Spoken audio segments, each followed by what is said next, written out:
Welcome to this webinar today.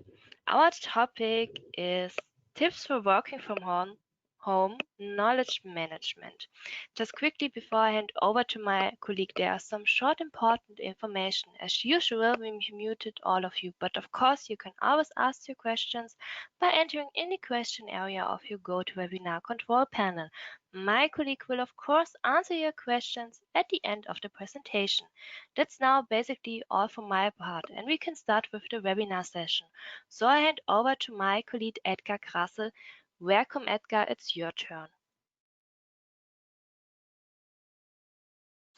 Well, a warm welcome from Austria.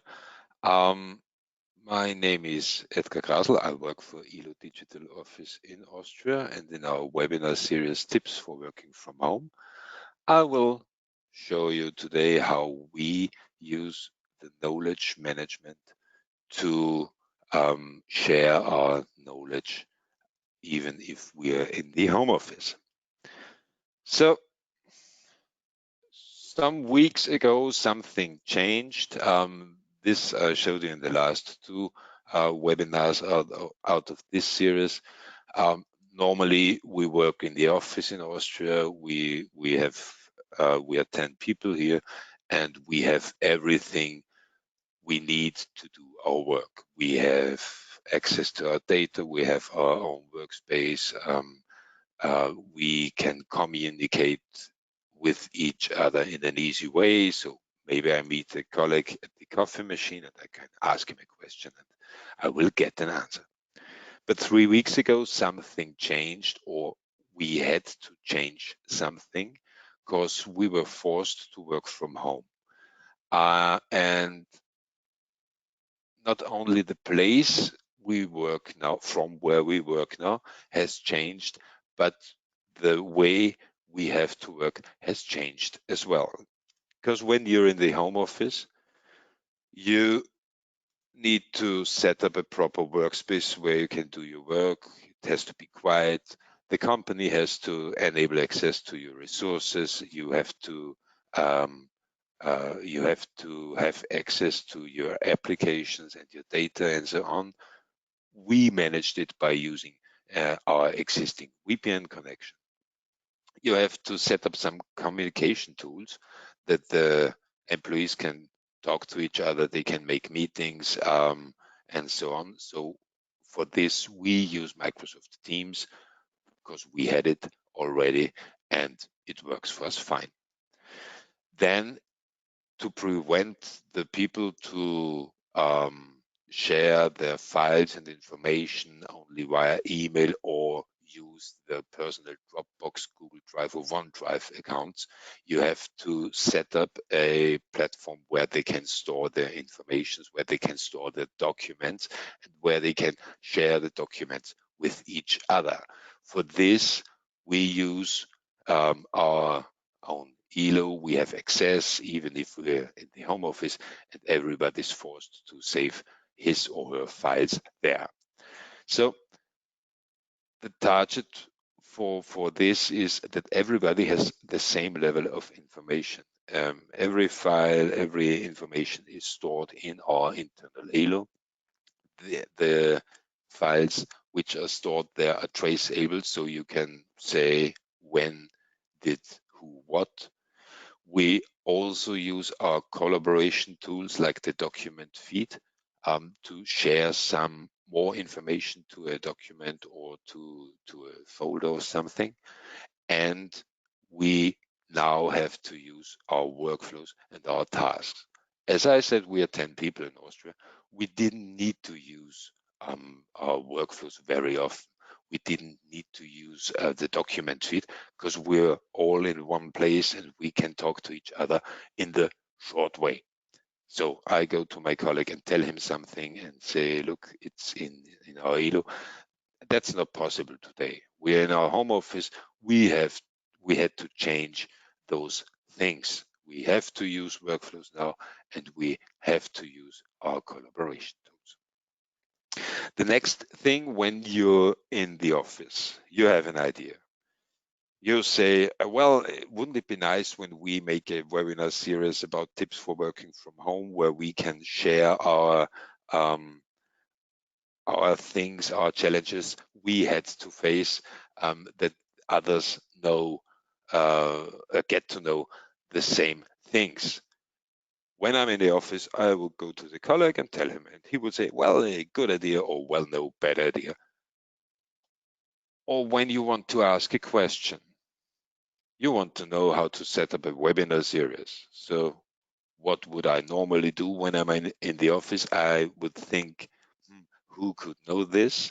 And then I would go to our marketing department and say, hey, I want to make a webinar series. What things, or which things do I have to consider to set up a webinar series? Or I am the one who knows the information, and I get asked the same question 3 times a day, because now everybody wants to make webinars and everybody wants to know how to make it. And if I am the one who knows this, then I get the question 3 times a day or more.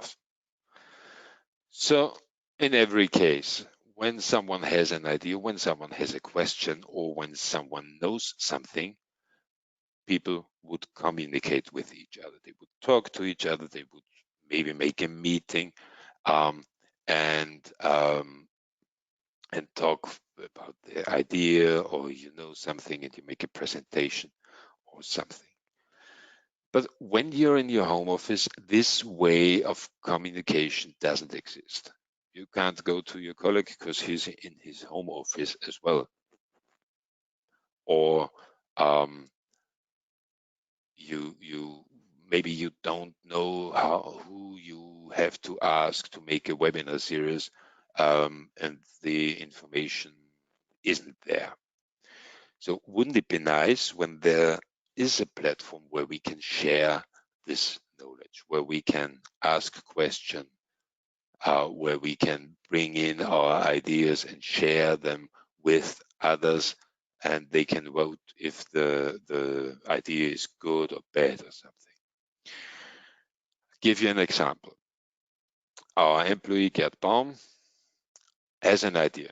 He wants to make a webinar series. So he thinks, maybe I should call my colleague, she's in the marketing department, and ask her or tell her about the idea. So he calls Sandra Renz. Sandra Renz says, yes, good idea, but call the colleague Verona Funk. She knows how to set up the webinars.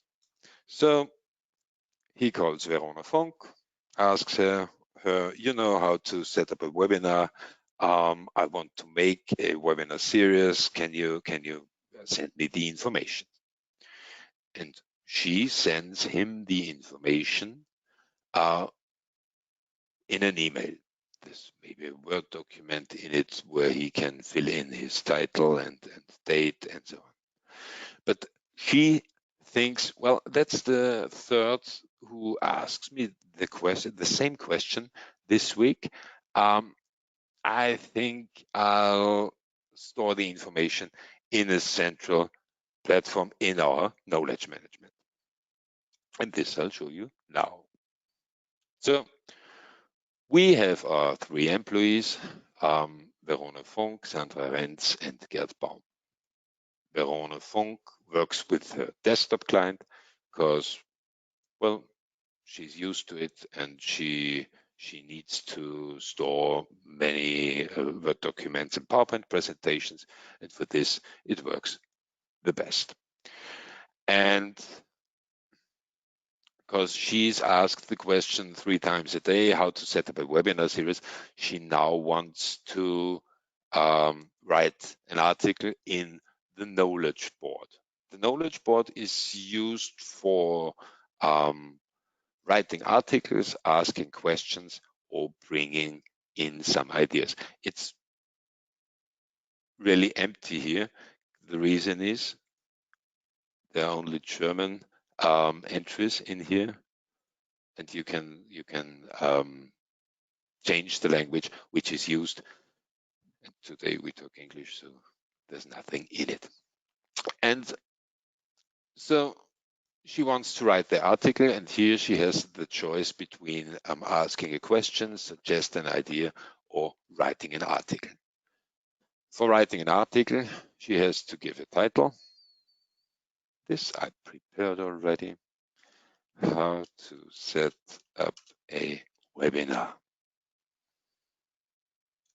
And then, as you know, she's very, very fast in writing. She writes the article with the right information in it. She selects the space. The space in this case is marketing, and she can add a topic as well. And the topic is for webinars. Here you see the topic which already exists. There is no topic with webinar, so I add one by writing it in. And then she posts it. So she now has shared her knowledge, how to set up a webinar series, and she can tell the people, please look into the knowledge board. There's an article how to set up a webinar and which information I need when you want to make one. So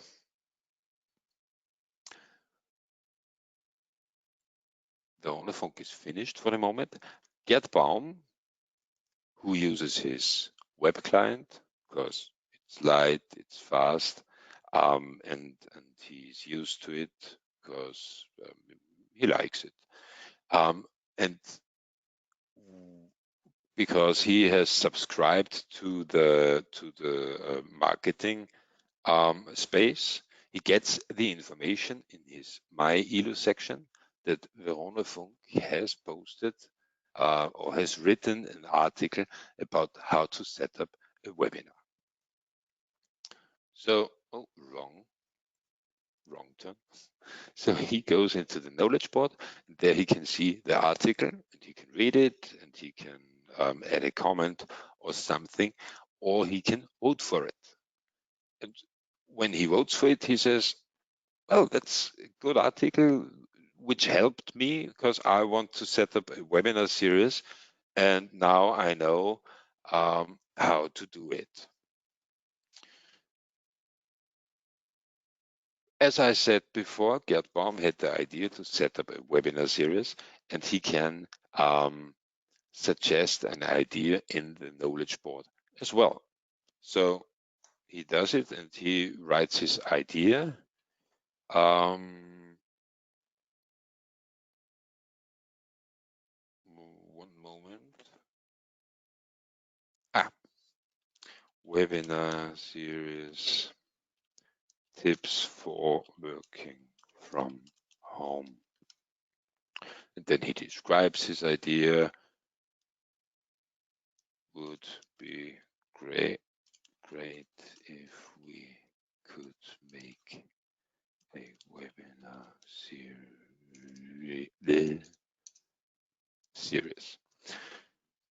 Maybe he could describe it more detailed, but that's enough for today. So he chooses the space marketing, and he says on topics, and as you can see, he can choose the webinar from here, and he can add a topic, another topic like home office or something.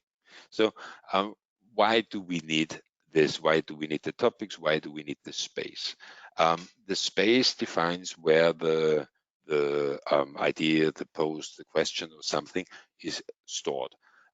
In the marketing space, you have everything about marketing. The topics you can subscribe to as well. So you can subscribe to home office, and you see in your My ELO section every time when something changes that something has changed. So he posts his idea, and the others, everybody can see this, who has the right to see the marketing section. And so he can, so every other employee can leave a comment or leave an opinion and can vote for this idea. So you can see in an easy way, well, this is a good idea. Everybody says it's cool, it's yeah, and can leave his or her opinion and say, well, maybe we should add some other topic, like, don't know, how to talk to your plant or something. So the idea starts or a discussion starts with the idea, and everybody can bring in his or her opinion. So this was Gerd Baum. As you can see in the English section now, there are two things in one article, the article from Verona Funk, how to set up a webinar, and the idea from Gerd Baum for the webinar series, Tips for Working from Home. Sandra Renz, who's the third, opens up her client. She works with the rich client, with the Java client, because she uses it since 5 years now, and she's used to it as well. And she sees in her My ELO section that Verona Funk has written the article and about how to set up a webinar, and Gerd Baum has written or has shared his idea about the webinar series Tips for Working from Home. So when she changes to her knowledge board, she's bilingual. She can talk English and German. Now we reduce it to English. And she can click on the idea from Gerd Baum. She can leave her opinion. Good idea. Which topics do we or do you suggest, or something? And she can share her opinion, and she can vote for this idea that it's a good idea. So when we go back, we see that the idea is voted with 1. When time goes by, the votes will get up. So you can see when you have 5 ideas in your knowledge board, you see the best ideas and the worst ideas, maybe. And the next thing, because Sandra Renz wants to make a PowerPoint presentation for the webinar series, but she doesn't know where to find the templates for it. So she asks a question. She asks the question, PowerPoint templates. Where do I find the templates for PowerPoint? She selects the space marketing as well. And it's not the topic webinars, it's not the topic home office, it's the topic templates. So she writes in templates to add a topic. And so she asks this question. And then she can wait for it until the question gets answered. Let's go back to Verona Funk. Verona Funk opens her client. She sees, oh, Gerd Baum has added his, Sandra Renz has asked a question. Gerd Baum has added his idea, and that's my article. So she goes to knowledge board, and there she sees the idea for the webinar series. She votes for it. Yes, good idea. She can leave an opinion as well. Maybe first topic, ELO as information platform. and she can share her opinion about this idea. And then she sees, okay, with a question in here, PowerPoint templates, where do I find the templates for PowerPoint?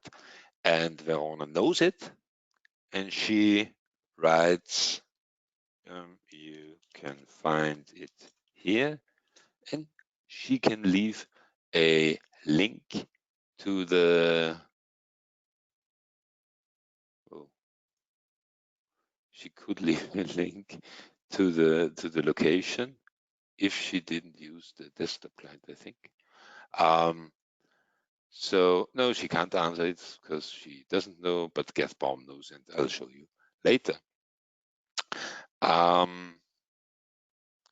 Yes, so Sandra Verona Funk voted for the idea and left an opinion for the idea for the first topic, which they should make a webinar about. So we have to change to Gertbaum once more, and he has to answer the question Sandra Rentz asked 2 minutes ago. So he visits his knowledge board, and there he writes the information in. You can find it here, and he can leave a link to a folder or document. And I've prepared it. There are the templates in it, and as you can see, there are 2 PowerPoint templates. So in the next step, Sandra Rentz gets the information that the question was answered by Gertbaum, and she can mark the answer as helpful, as she can vote for it, or she can wait for other information, or she can leave a reply or something.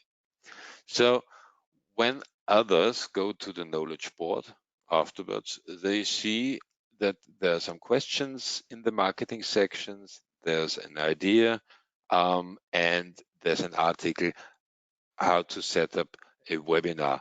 And when you use your knowledge board more often, like we do now, the information you can find here grows.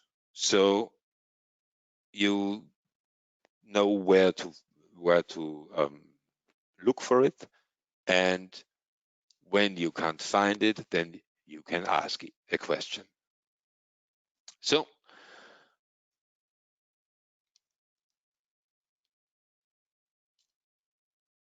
when we use our knowledge management, as I said, we can share our knowledge by writing an article. I know something and I don't want to get the same question every day, so I write an article and I can share my knowledge. Where do I find templates, or how to set a webinar series, or some other stuff, how to get a key for the office or something. You can ask questions.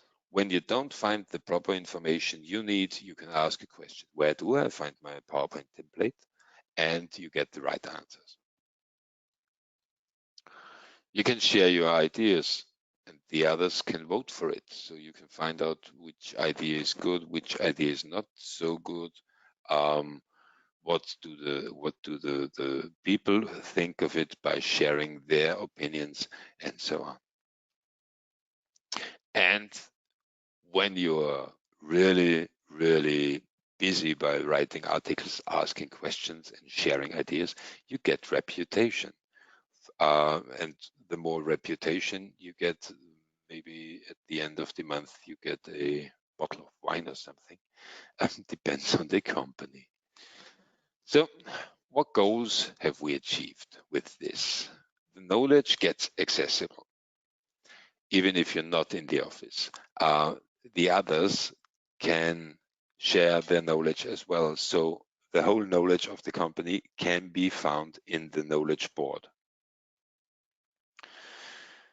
The questions are answered, and the best question can be marked as the solution. So when you have a technical problem, you can ask a question, maybe how to establish a VPN connection, and the IT answers the question by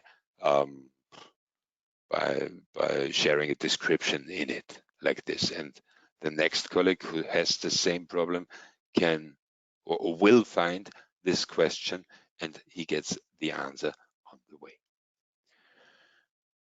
The ideas will be evaluated, because when you can share your ideas and others can vote for it. And when you see the big picture, there are 5 or 10 or 20 ideas in it, and the best idea or the idea where the most colleagues have voted for it is the best idea, and you can find the opinions, and you can start the conversation about it. Reputation, as I said, the more you share your knowledge, the more reputation you get. And well, it depends on the company what you make of it. The information is up to date. We started using the knowledge board more often when we changed from working in the office to the home office, because there were many questions. As I said, how to set up the VPN or how to establish the VPN connection, and so on. When there is a problem, you can write it in there as a question. When you have an idea, you don't have to set up a phone call or Teams meeting.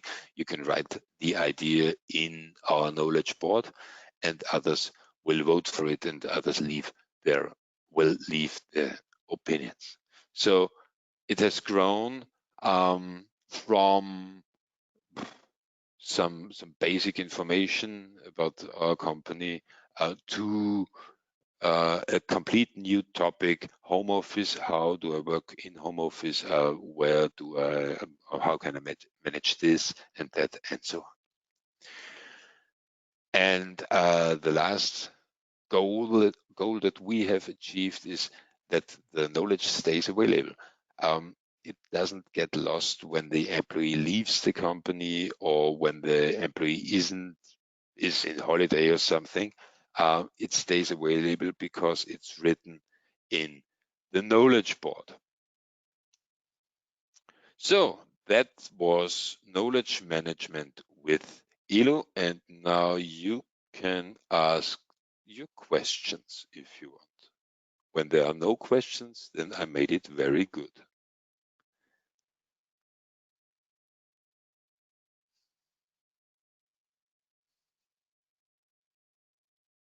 No questions. Wow. Okay, then I thank you for your attention. And maybe we will see next week on Friday, I think, when I talk about getting an overview with ELO Analytics. Thank you. Thank you, Eka, for your great presentation. Now we are at the end of the webinar. Thank you all for taking part in this webinar and your attention. Have a nice day and goodbye.